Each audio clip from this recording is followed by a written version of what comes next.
Hey guys, what's up? So today we're going to be talking about how to improve your ACT reading score, the 3 steps to doing so, specifically to a 30 plus. Not just in general, but specifically to a 30 plus, because like I said for the English and math videos that we did in this series, similar videos about 30 plus, the approach to improving any section to a 30 plus is going to be more difficult than if you're just trying to improve to a regular, maybe mid-20s, high 20s, teens, whatever it is. There's a little bit more that's involved, and it's going to be a little bit more rigorous and difficult.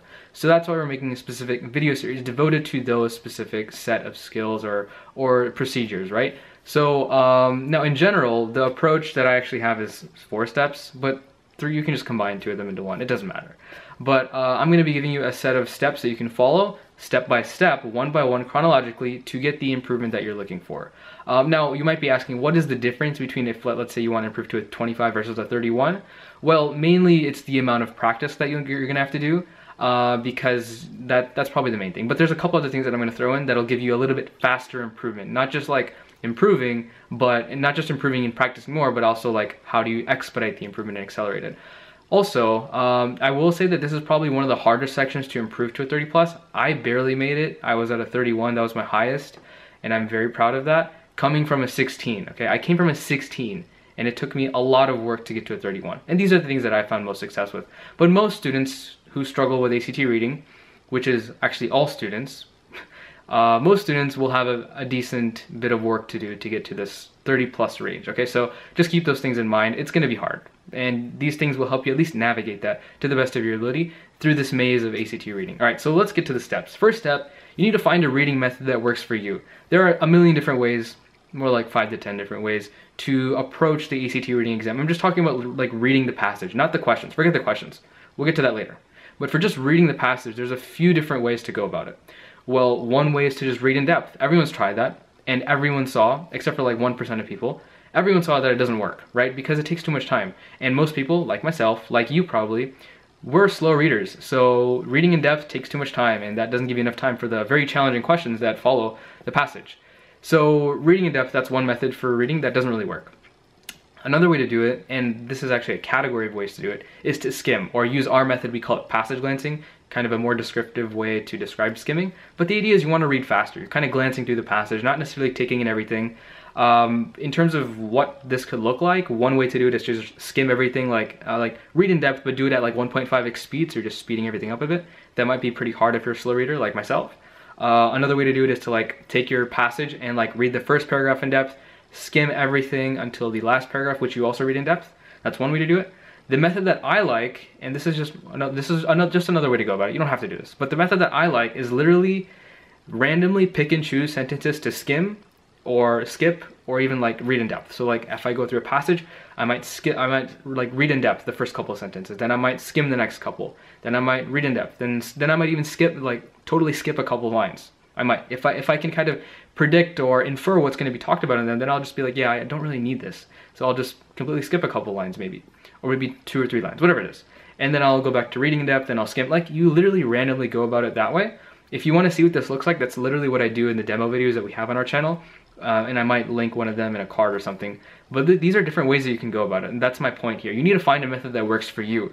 And the idea behind that is different methods work for different people. I've had students that I've tutored that I've really pushed the random like reading in depth, skipping approach, who just like a more structured way to go about it. And that's totally fine. You need to find what works for you. For more descriptive, in-depth discussion of different reading methods, check out the 5 reading methods video. It's like my 5 favorite reading skimming methods or whatever.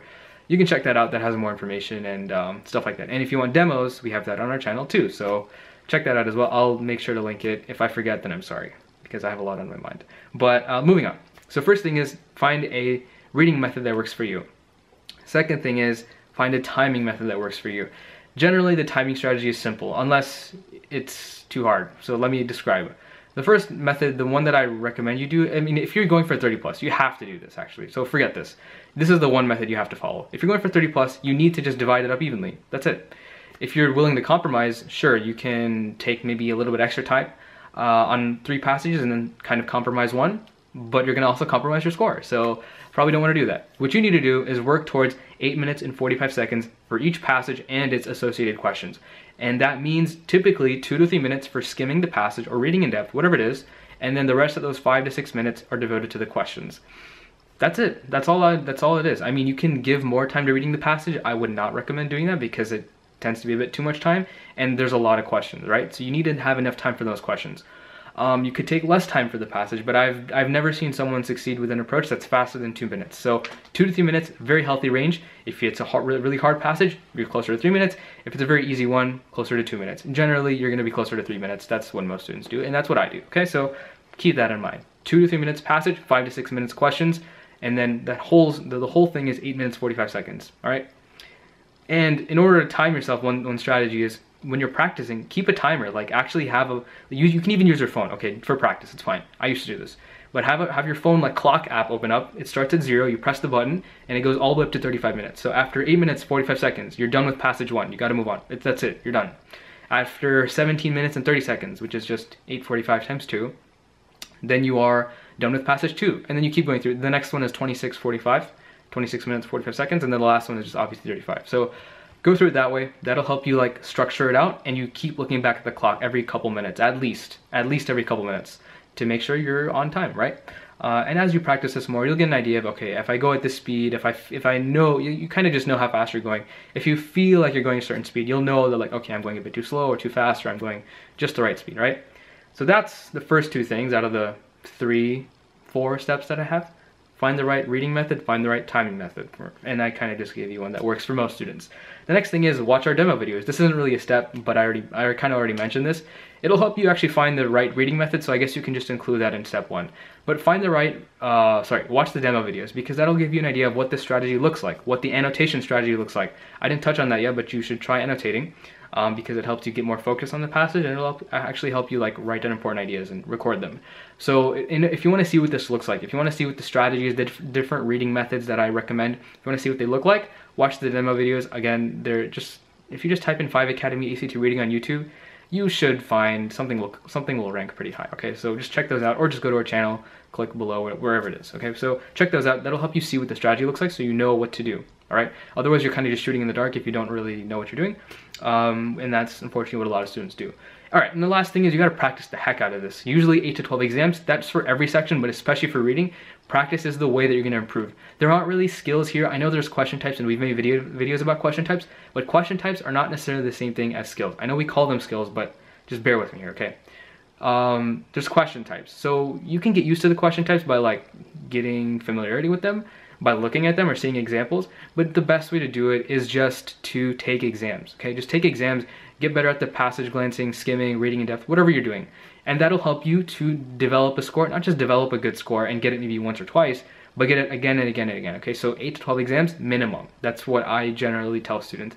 It's hard to do it with less, and it's going to take a lot of work. It's going to take a lot of time. Your score is going to fluctuate undoubtedly, but you have to keep practicing. You have to keep iterating, keep seeing what you're doing wrong. You have to keep reflecting on, okay, after I took this reading exam, what went right, what went wrong? Did I waste time somewhere? Did I waste too much time on one particular question? What can I do to make sure I don't waste that time on that particular question next time I see it, or something like that?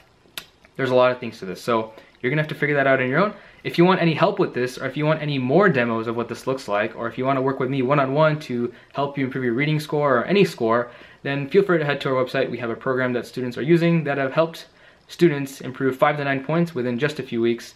I'm not kidding. You can check our website out, and we have proof of students improving 5 to 9 points within a few weeks. And I'd love to work with you one-on-one to help you. You know, I can go through passages with you. We can go through questions. We have lots of additional questions and a huge question bank on our website as well. So if you're interested in any of that content for all sections of the ACT, including more videos that go over all the skills of the ACT exam and more strategies, then feel free to head to our website. We'd love to help you out. And that's it for me. I'm going to leave it at that. I hope this was helpful. These are my 3-4 steps to improving your reading score to a very high score.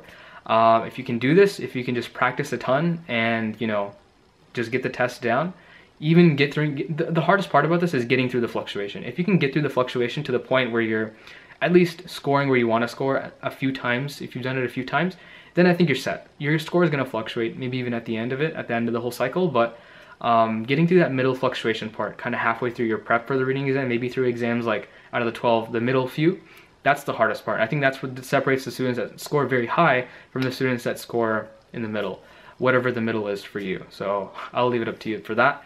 But yeah, that's it for me. I'm gonna leave it at that. Watch out for our science video about the very same topic. And check out the English and math ones if you haven't already, if you're trying to improve to a 30 plus on the ACT exam. All right, that's it for me. See ya.